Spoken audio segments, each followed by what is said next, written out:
Welcome back to the dojo, everybody. This is TruTalk with TruMotion. We're a couple of guys talk about how to make the world a better place and hopefully make your little day a little bit better in the process. My name is Mark, followed by my co-host Stephen. Let's get things kicked off. Well, last time we had a special guest. Now we have another special guest. Returning, our first repeat guest. We didn't scare him off the first time. Yes, we didn't scare him off the first time. Is newly appointed Grandmaster David Lynton. So, Master Lynton, it's been a while since you've been on the show. How have things been going for you? Anything new or interesting happening in your world? Not particularly. Things have been going good, about the same. Okay, because I know that recently you guys were looking at selling your business, right? Your wife's business, correct? We kind of done Oh, that. you've already done that.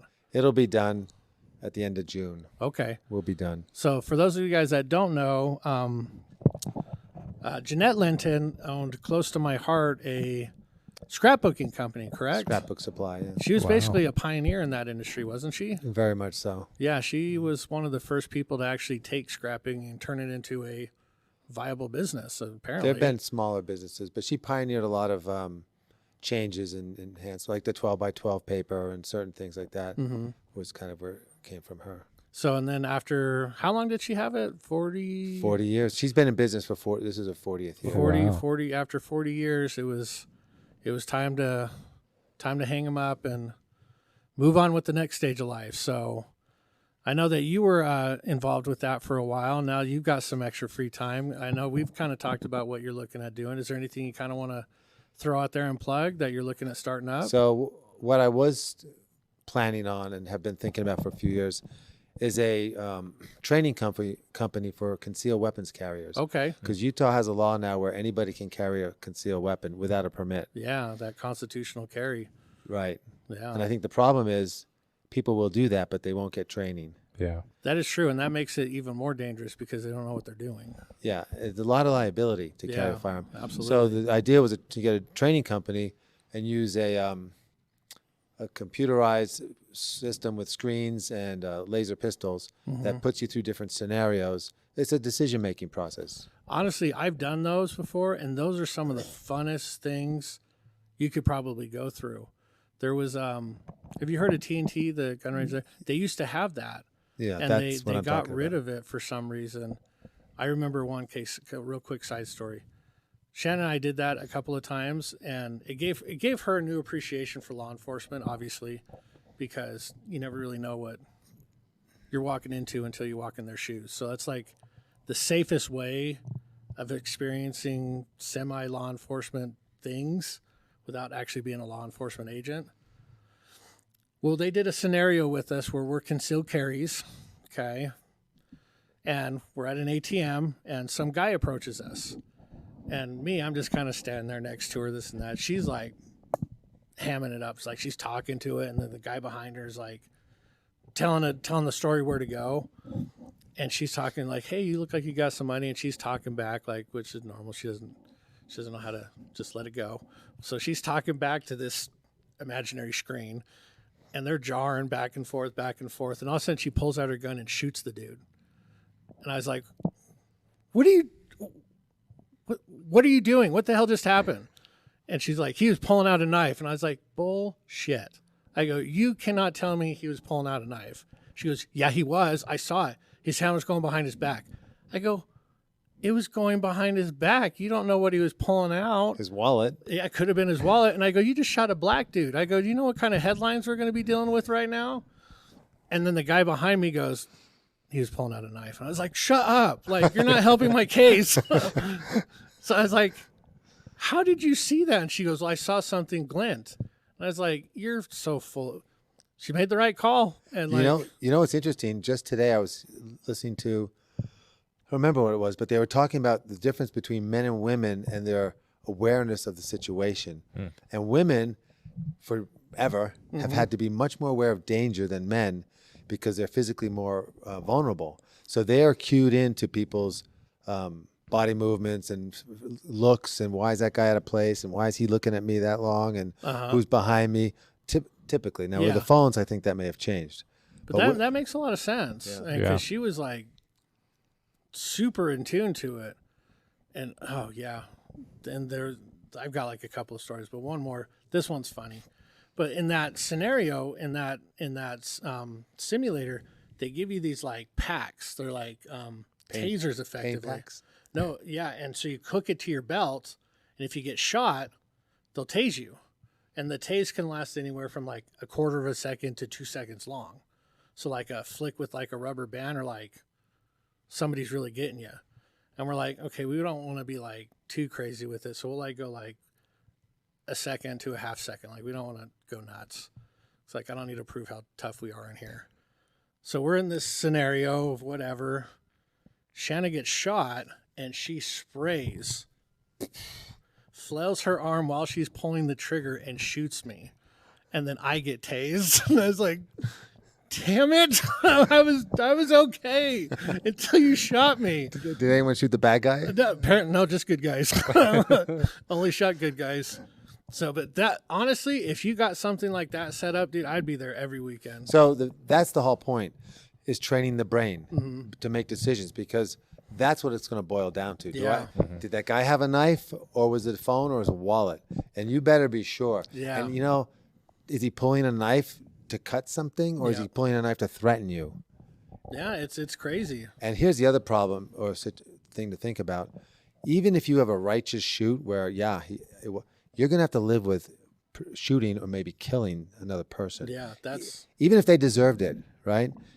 You still got to live with that. And they say that it changes your life.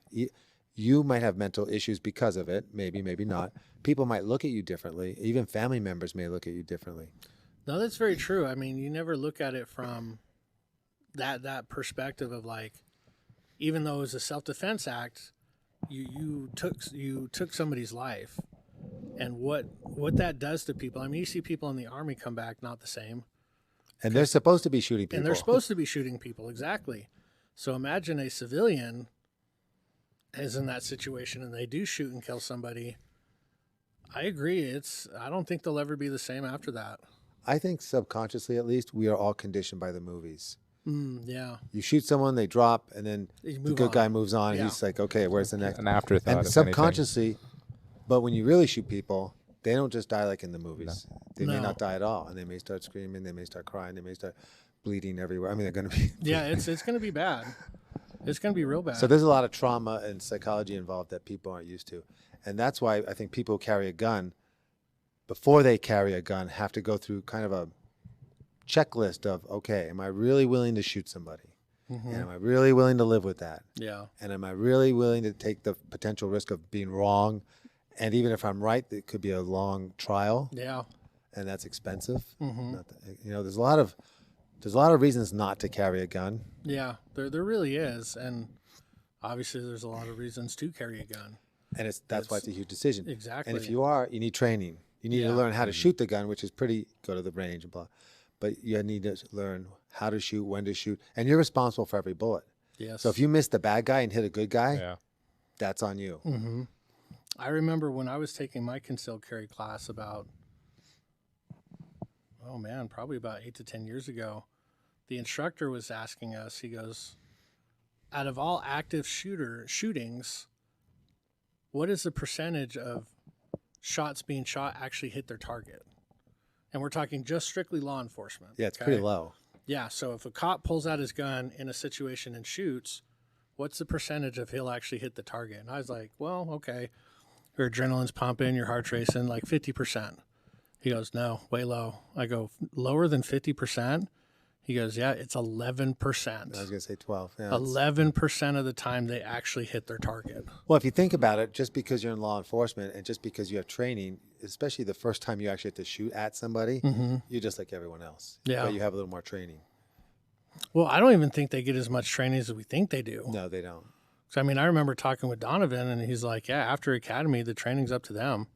Some of them don't do any other training until it's time to, recertify. And part of this business plan for this would be to train law enforcement or to let them use the facility to train, right? Absolutely.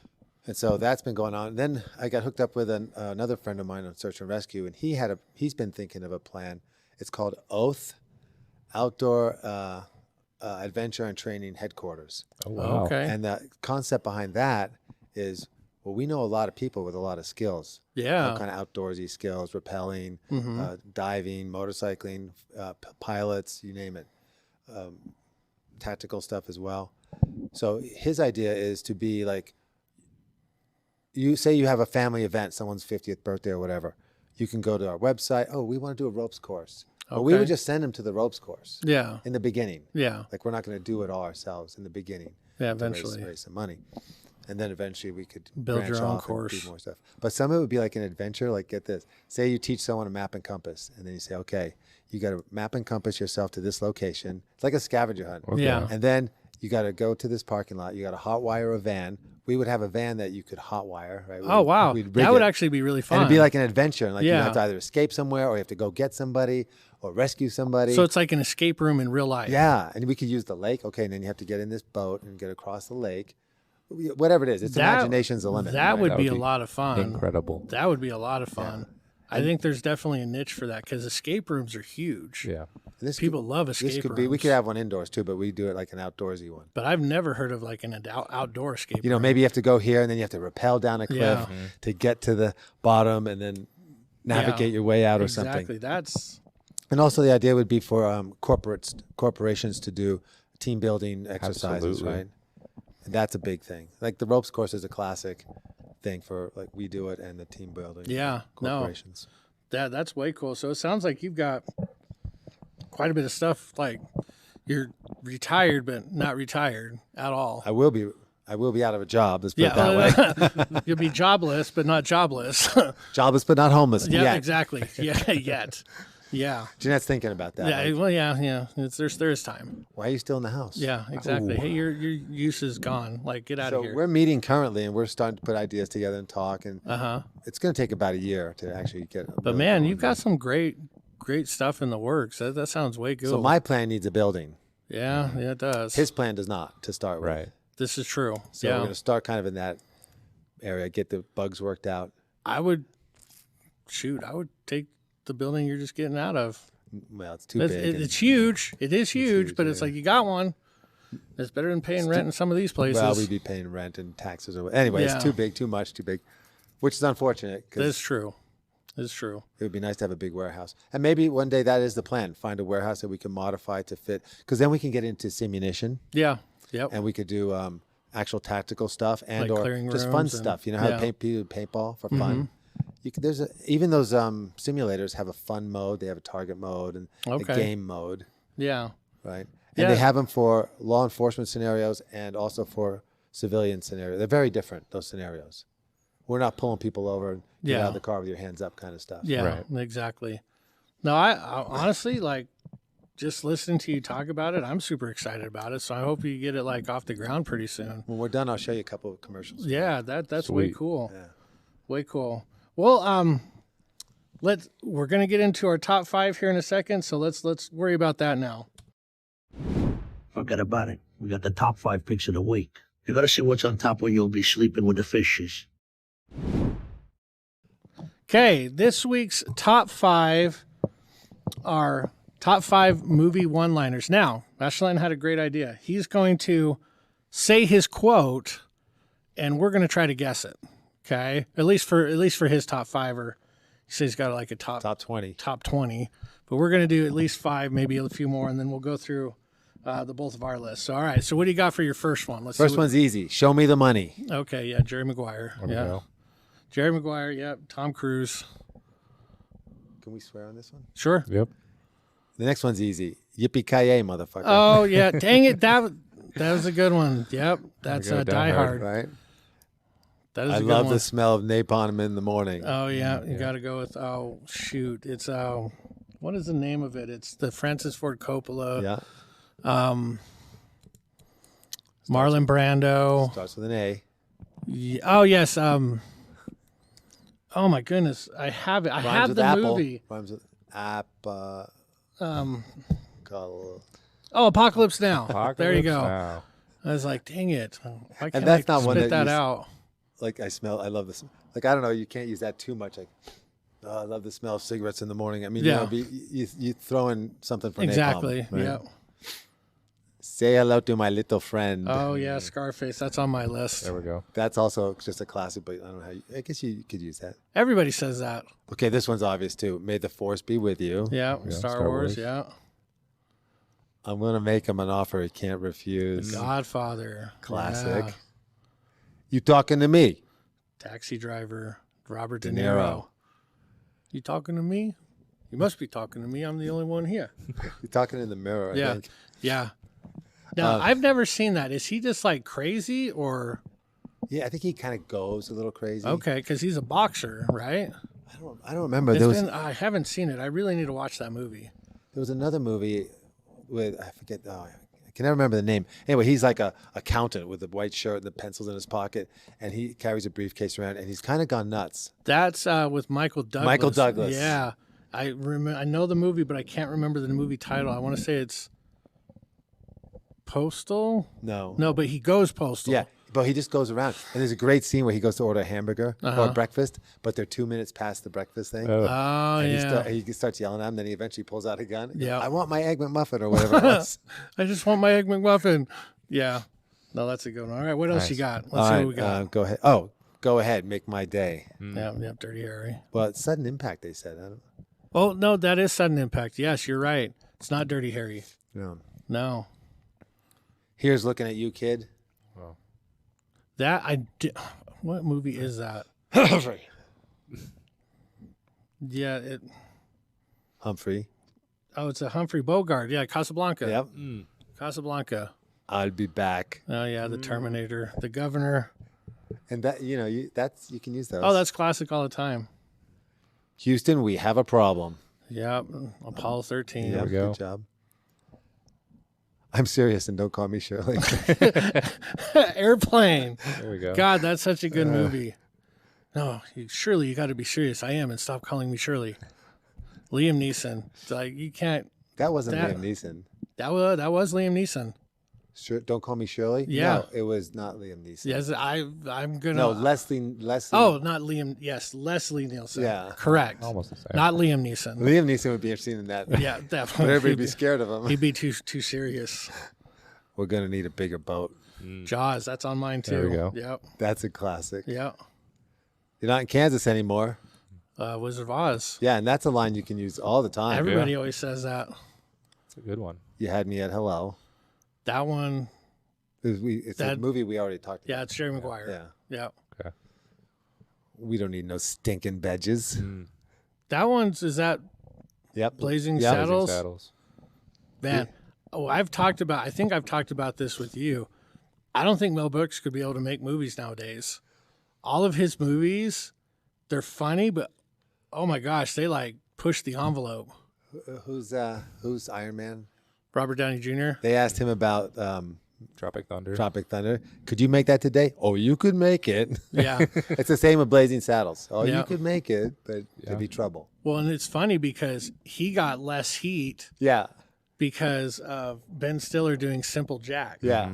Which I thought was over the top too. Ben Stiller got more heat from doing Simple Jack than Robert Downey from doing blackface. So funny. It was crazy. Oh, I thought that movie's hilarious. It is very, and very Tom funny. Cruise does a great job as Les Grossman. Absolutely. That is yeah, probably my favorite Tom Cruise movie.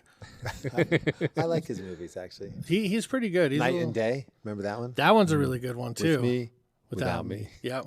With Cameron me. Diaz, right? Those two had great chemistry Yeah. on screen, even though she was like a foot taller than him. Well, that's everyone's foot taller. than Yeah, him. he is a tiny guy.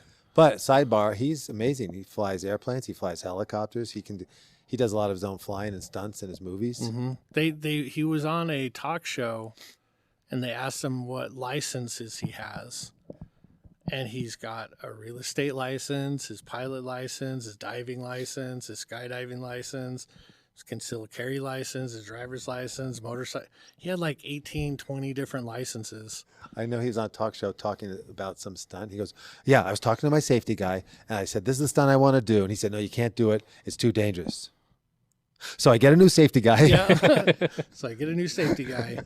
Yeah, no, he's very, very impressive. You know, he broke his ankle on one of the Mission Impossible. He Yeah. jumps across the building. And he hit his foot at a weird angle and it just snapped. And then he finished the scene. He Yeah. hobbled. Hobbled up.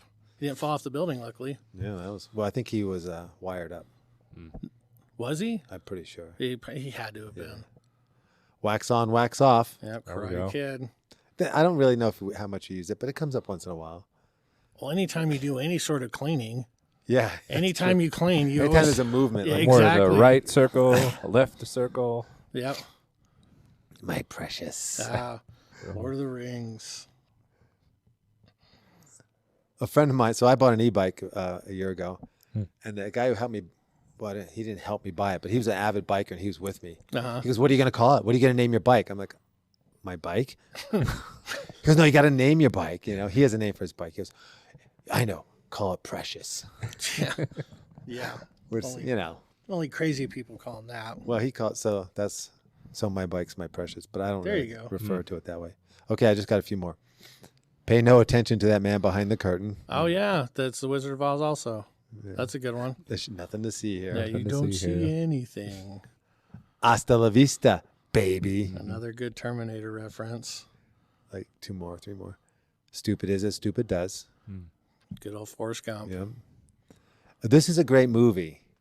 What we have here is failure to communicate. Yes. What is that? He makes salad. Make salad. Now, after the movies, he made salad dressing. Oh, it's a Paul Newman movie. But what is it? Is it Cold Hand? Yep. Cold Hand Luke? Cool Hand Luke. Okay. And that's the prison guard. Oh, okay. The head of the prison. Yeah. I always thought the premise was weird. He went to prison for cutting the heads off parking meters. Like, that's vandalism and all that, but prison? Is that a federal offense? Parking meters? I doubt it. Huh. It was Yeah, a that southern town. I don't know when it was. It that was doesn't filmed make in the any sense 40s either. or something.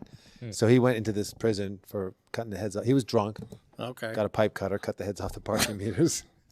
Yeah, sounds like a plan. And it's a great movie, though. If you Yeah. haven't seen it, haven't seen it lately I haven't seen that at all. all the way through. I It's don't think worth. ever. It's worth it. Yeah. It's a classic. Yeah. We have what we have here is like that. People say that all the time. Probably don't even know it's from that movie. Right. So yeah, like what we have here is a failure to communicate. All right, Stephen, what do you got? Wait, I got one more. Oh, One more. You can't handle the truth. Oh, yeah, Oh. yeah, a few good men. That was on my list. Jack And Nicholson. then Bond, James Bond. That's a, James Bond. That's a classic. that is a classic, and everybody always says it with their name too. Yeah. Yeah. What's that joke? I got to think of a James Bond joke. Go ahead, man. All right. Let's see. First on my list. That's not a knife. Yeah. Crocodile Dundee. Knock, knock. Who's there? Dishes. Dishes who? Dishes, Sean Connery. Oh yeah.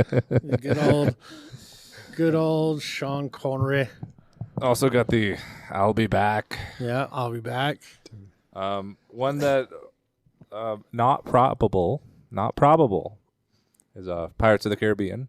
Jack Sparrow. Not probable. This one's like that's impossible. That's not possible. Not probable. Okay. I don't think this word means what you think it means. I don't think you're saying. No, remember that? That's a quote. Yeah. Yeah. That word, I don't think that word means what you think it Think it means. means, What yeah. movie is that? Princess Bride. Yeah. Inconceivable. That was also on my list. Inconceivable. Yeah. And then I've got if you can dodge a wrench, you can dodge a ball. Oh God, that's a good one too. Yeah. Dang it. But you don't really use that. Like, I guess you could. Another good quote from that, I didn't put this on my list, is Ben Stiller talking about the average Joe, Jim, being a skid mark on the society or the benchmark of society. And it's like, oh my gosh, that was funny. A skid mark on the bench. The bench society, because he owns a gym. So, All right. I've got phrasing. That's from the Archer TV show. okay, I've never Phrasing, seen that. that's it. That's all they say is phrasing. It's when someone says something that can be taken as an innuendo. They're like phrasing. They say that in the movie to each other. Yeah. Huh. Yeah. What movie? It's a TV show Which TV show? called Archer. It's a cartoon. Yeah. Animated. Yeah. Yeah. You're a little too civilized for cartoons, I guess. Not me. And that's about all I got. Okay, so What's that 5? Yeah. I was. Was that 5? Yeah. Okay. And I'll add, you can't handle the truth. No, you can't handle the truth. Can't handle the truth. all right, so I've got a lot. So, and some of them you guys didn't say, so thank God. Good. Hang on a second, though. On that, you can't. I love the backstories to movies. Yeah. And on that movie, who was the lawyer assistant? Tom Cruise, the other lawyer. He's really a comedian. He does I think impressions and stuff. I don't remember his name, but you know what I'm talking about. He's a little bit bald, a little Jewish looking guy.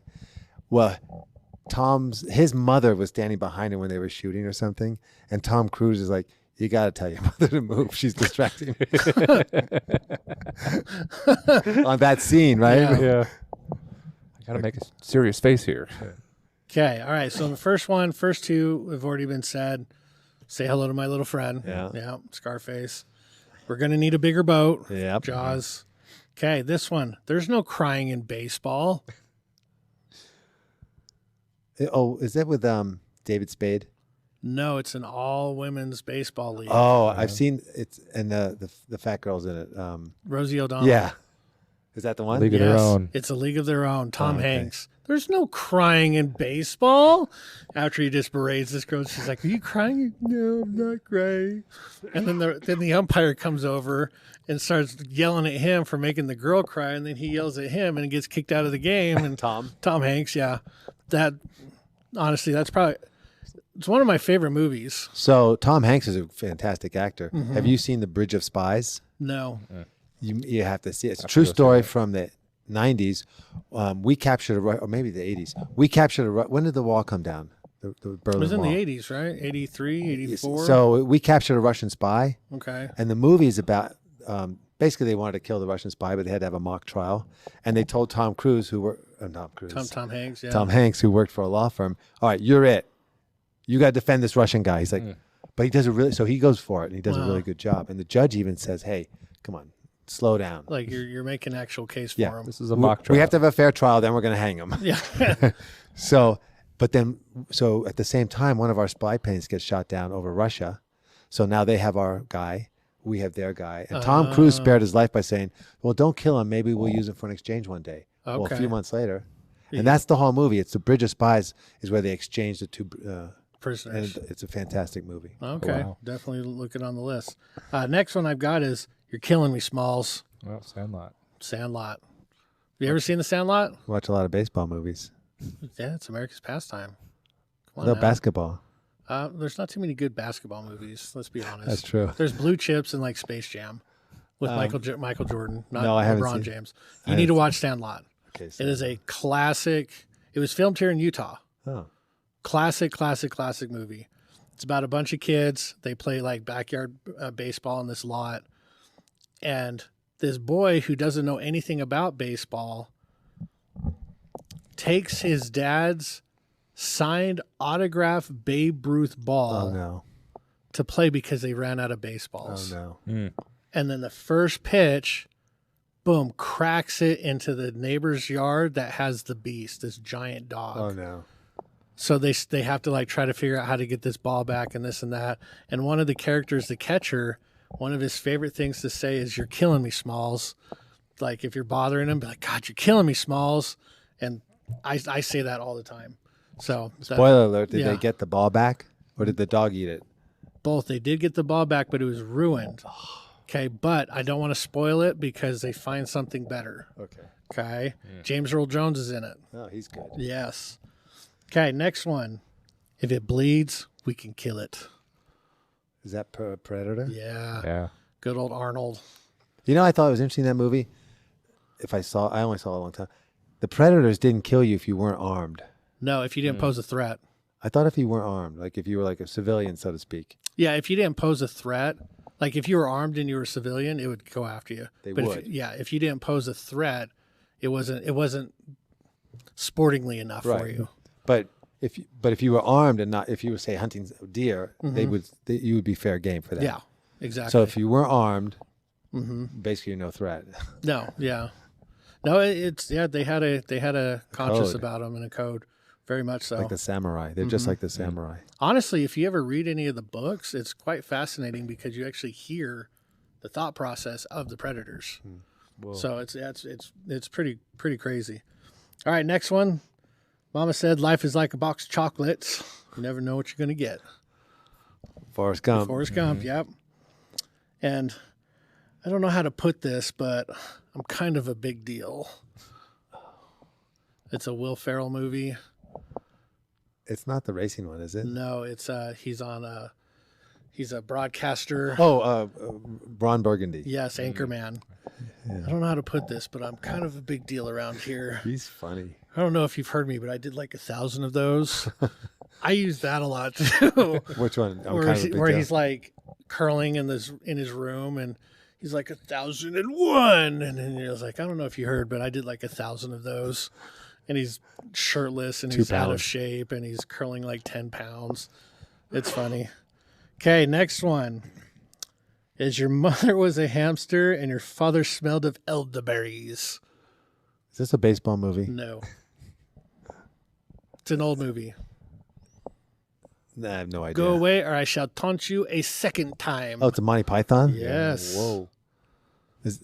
They're both from Monty Python. Yeah, it's the same scene. Oh, it's the one where at the castle, right? Where Yeah. It's the Monty Python and the Holy Grail. Yeah, we want to talk to your king. Yep. He's not I home. didn't elect him. You don't elect a king. Why? I didn't vote for him. Yeah, that's a great movie. All right, my last Wait one. a minute. I don't know if you can make those movies anymore. Probably not. No, not at all. They're not particularly racist, but they're just inappropriate. Yeah. Which are the best? The holy hand grenade Yeah. and the Run foul away, tooth. Run away. Run away. The rabbit. The rabbit. He's a foul tooth rodent. Or the Sharp, pointy the Black teeth. Knight. He keeps losing his lip. Yeah. It's only a flesh wound. I was telling some of the students earlier because we were talking about it. One of the funniest parts where I laugh like a stupid idiot is during that scene when Arthur thought he won and he kneels down to pray and the Black Knight kicks him in the head. I lost it when I saw kicks that. him in the head. Yeah. Just after his legs were chopped off. So he chopped his arm off and he thought he won, or he chopped both his arms off. And so Arthur kneels to like pray, being like, "Thank you for this victory." And the Black Knight just boots him right in the head and knocks him over. And I'm just like, I lost it. I laughed like an idiot for like 10 minutes. So it's only a flesh wound. Yeah. That could have been on our list. That's a really good one. It's only a flesh wound because they say that all the time. Yeah, anytime you get hurt, it's only a flesh wound. Arm's broken off. Okay, my last one is big gulps, huh? Well, see you later. We watch different movies. It's Dumb and Dumber. Like I said, we watch different No, movies. come on now. That's a great one. I didn't say it was a bad movie, but I just didn't watch it. You've never seen Dumb and Dumber? I think I've seen parts of it or something like. I probably saw it and then after therapy forgot about it. Sure, whatever.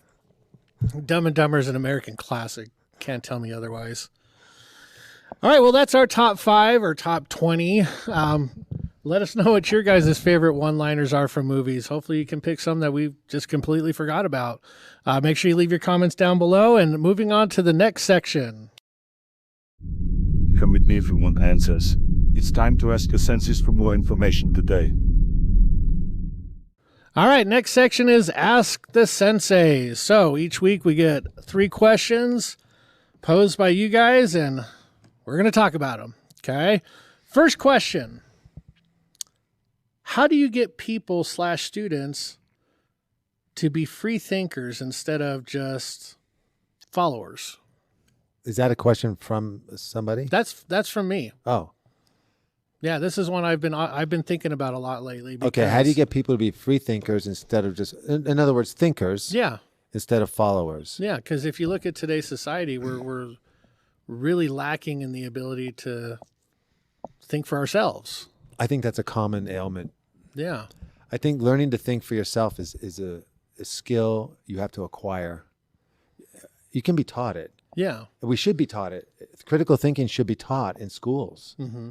Otherwise, you become what Lenin called useful idiot. Yeah. You don't think. So how do we start to work on that with just people we come in contact with? First of all, people have to want to learn. I think a lot of people aren't aware that if you ask the average person, do you think? They go, yeah, I think. But do you think? I know what I have to go to the grocery store. I think Yeah. about what I'm going to do tomorrow after work. But they're not introspective, and they don't think critically, and they don't think deeply. You know who's a deep thinker lately is famous is Jordan Peterson. So if you want to learn something about deep thinking, watch some. And then there's many others, but he's prolific now. And I think another part of learning to think is having vocabulary, choosing the right word for the right situation. Too often we use words inappropriately. Everything's awesome, unbelievable. Yeah, I believe it. And so we use words inappropriately, and it minimizes and dilutes the meaning of them. And you really can't think effectively if you're using incorrect vocabulary. Because that's why we have different words for different concepts and different things, because they are different. So like a common example I like to use, especially men will say, I'm angry, when they really mean I'm hurt. Yeah, no, And I think with men in particular, and it's something just like that changes your demeanor. Plus it'll change the demeanor of the person. If I came up to you and said, Mark, I'm angry with you, you're going to have a reaction, as opposed to if I came up to you and said, Mark, you know that thing you said, that kind of hurt my feelings. I'm sorry, sissy. I mean, that's exactly the problem. That's exactly the problem. Oh, I'm sorry, ma'am. Yeah. No, you're honestly completely correct in that, especially with men. Men are so stubborn with actually getting to the root of their problems. I would say it's not even stubborn, it's insecurity. Yeah, you're right. I think that was a poor choice of words. It was that's a great choice of what we're talking about. Yeah, it was very insecure.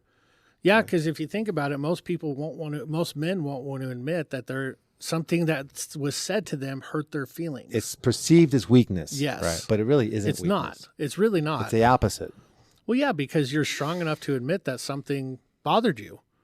And I don't know how that could be perceived as anything but that. It's like when jealousy. To me, there's no such thing as jealousy. It's just another word for insecurity. Right? Yeah, no, no. And the more I think about it, and this goes back about thinking, right? So then I start thinking about the concept of insecurity. That is such a big deal in life, to be secure or to be insecure. Because if you're insecure, you're basically weak, and you're going to compensate for that in many other ways. Bravado, false bravado, bullies, anger. Yeah, that's where we get bullies. Controlling behavior, right? Bullies are insecure people. Yeah, yeah. I've had this conversation with Shano to where it's like, she's had to deal with like office bullies, and it's like what she describes. It's like, dang, you don't know if you need to like punch these people in the face or like give them a hug, be like, who hurt you so bad, or what is going on so bad in your life that you have to take it out on people that you work with. I think that's exactly something you can say to those people if it's appropriate, if you feel you have to confront people, and that's always uncomfortable. Yeah, no. And I think she did in a very, very well manner, to where it wasn't confrontational. It was very like, man, you seem a little like, are you okay? And it's like, we've lost that ability to step back and not become so defensive when something's told to us, and actually look at it and be like, okay, well, are they just trying to hurt my feelings, or maybe they have a point? Maybe they have a point. Because I remember Russell, to his credit, long time ago, he said something, and it's obviously it's great because I still remember it. He goes, when people tell you something, it's one of two things. It's either true or it's not true. If it's true, well, then you got to listen to it. If it's not true, then they're just trying to hurt your feelings. But the trick, and I think he got that from Charlie, the trick is you have to be open-minded enough to evaluate it. Yeah. Because if someone says something, criticizes you, that's the first. Well, maybe they're right. You have to evaluate that. You're rude. You never let other people talk, huh? But that goes back to being introspective. You have to be secure enough to be introspective, like to assess what you just said, Mark. I agree. Right. And a lot of people aren't willing to do that. Well, all our problems come from childhood. It sounds trite, but that's where our first 8 years is how we form where we form most of our personality. And if we have and we were all raised by parents who had problems, because they were raised with parents who had problems. So life is a constant effort to undo the damage done at childhood. And that's why I think counseling is important and thinking is important. I definitely think we need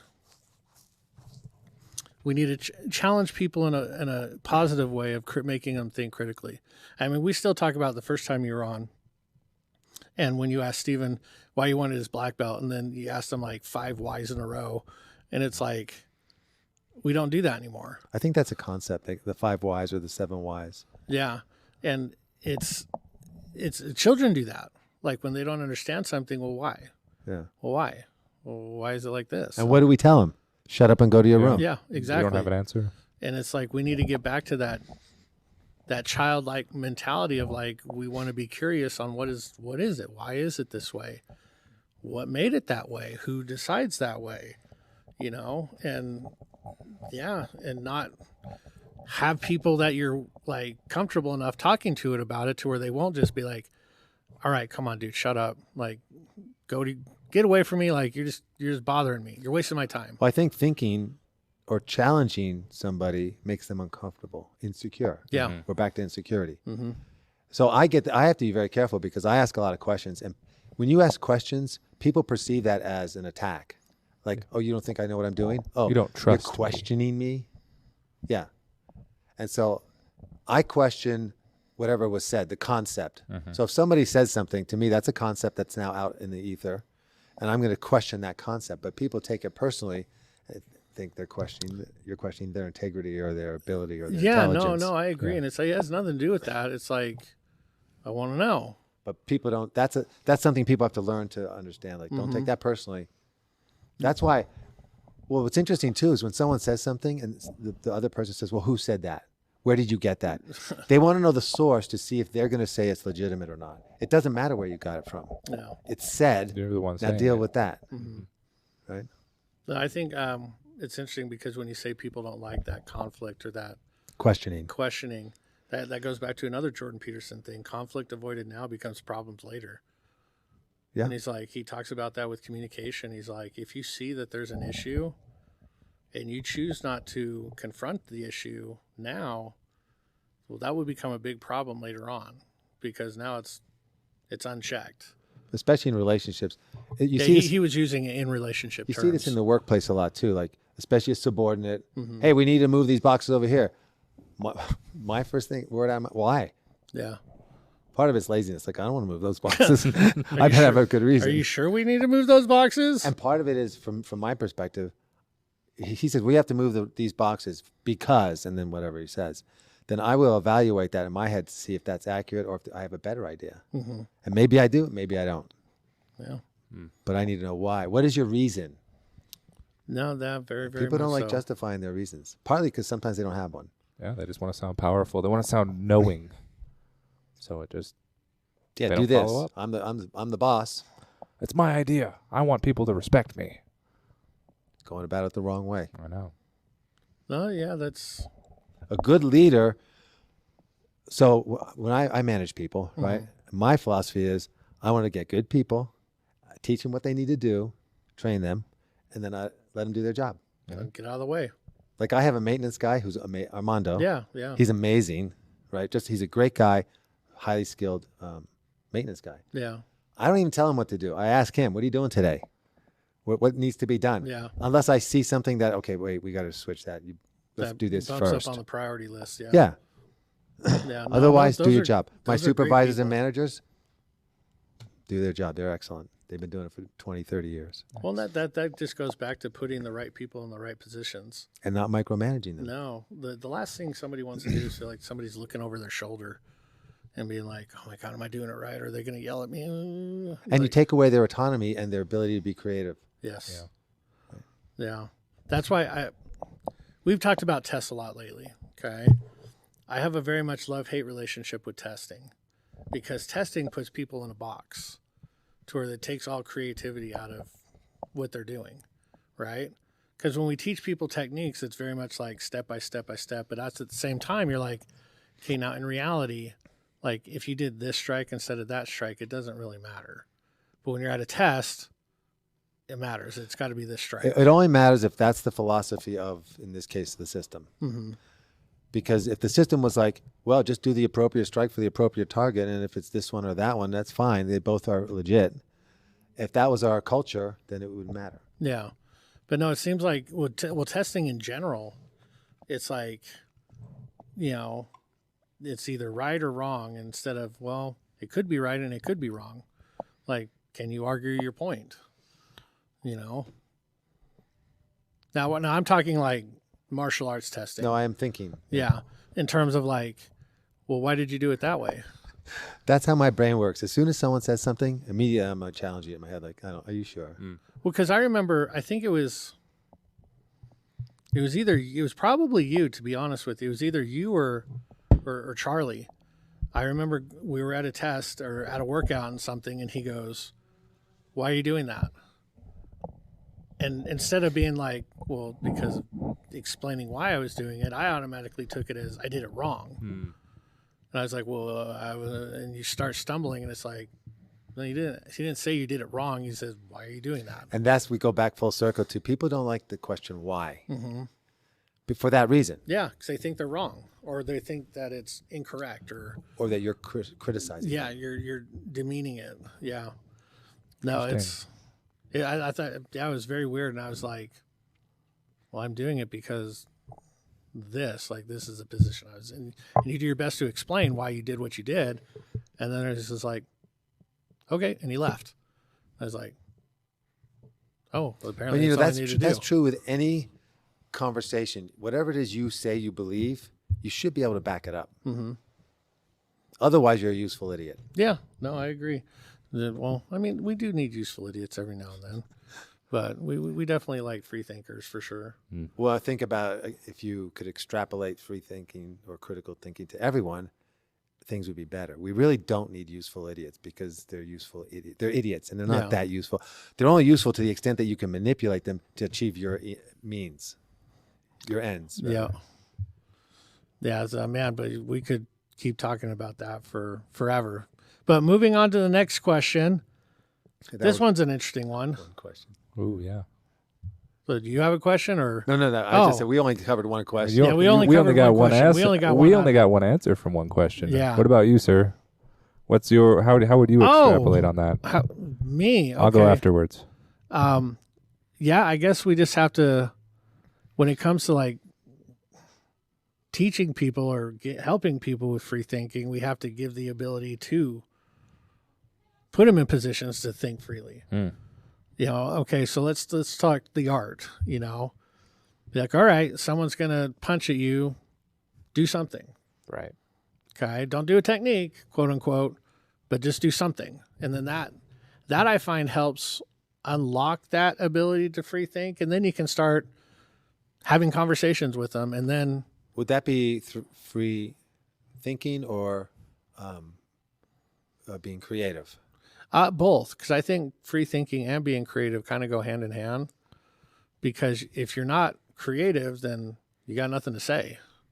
So let's challenge that. Okay. You may be right. Let's see what we got. I'm free thinking right now. Okay. Oh, wow. I'm exercising my power to free think.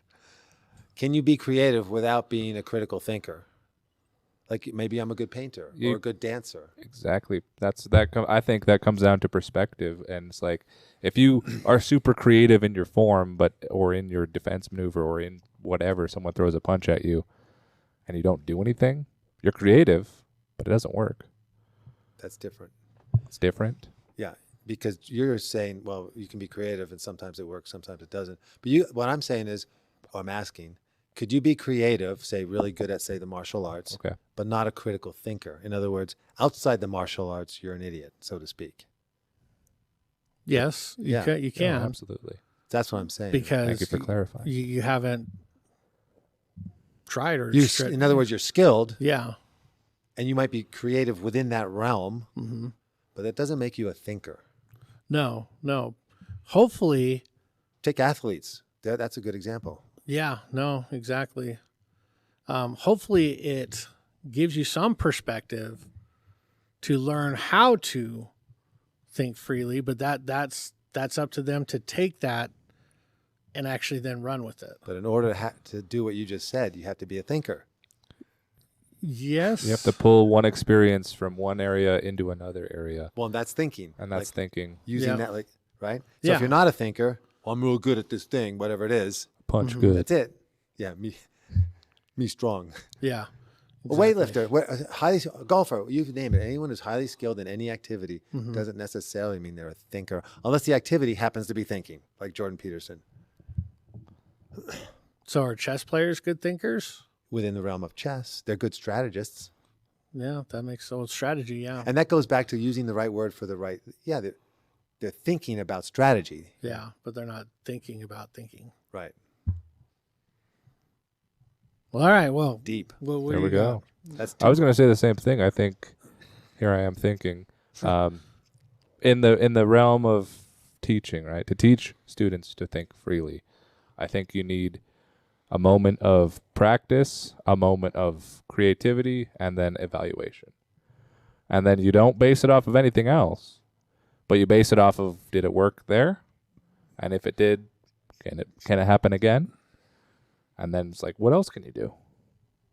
No, So that's why I think sparring is great. Yeah, sparring is the ultimate, like, It's a canvas. right or wrong. But it has nothing to do with thinking. Well, you do have to think about what you're doing. That's strategy. You again. strategize. Yeah, well, that's true. Or you're just reacting. Yeah. Yeah. But what you're saying, I think, has some merit, because to teach people to think, you have to kind of guide them or prod them along. Right. By Gotta give asking them an questions opportunity to think. and pointing out things like we're doing in this conversation. Mhm. Like, that's not thinking, that's strategy. Oh, yeah. And then they start, here's the thing I think is exciting. Once you start to learn how to think, it becomes easier. Mm-hmm. And you start seeing concepts and things that fit together conceptually or don't fit together quicker. Yes. And it's like anything else. It's a skill that becomes easier once it's pointed out to you. Well, we're habit forming creatures. We love to think less, but we like to think about how we think less. This is true. Well, I mean, it's like we're always trying to How find could the I- easiest way to do something. How can I make this more efficient? Yeah, exactly. Not easier. I efficient. think they say, what's the mother of invention? Necessities. Yeah. I think it's laziness. I agree. I think it's totally like lazy people are some of the most inventive, like Yeah. creative people. Well, I said makes them not have to do things. Exactly. Yeah. So if you really want to get stuff done, go to a lazy person. Yeah. They'll be like, they'll find the fastest way to get it done. Who's that comedian? If you want to know the shortcut in the city, don't ask the blind guy. Ask the guy with one leg. This is true. He's going to tell you the shortest way This to get is true. somewhere. All right, next question, and this one's an interesting one. I'm interested to hear what everybody has to say about it. You have reached the end of this part of our interview. You will be able to hear more on our next episode. Thank you for tuning in, and have a great day.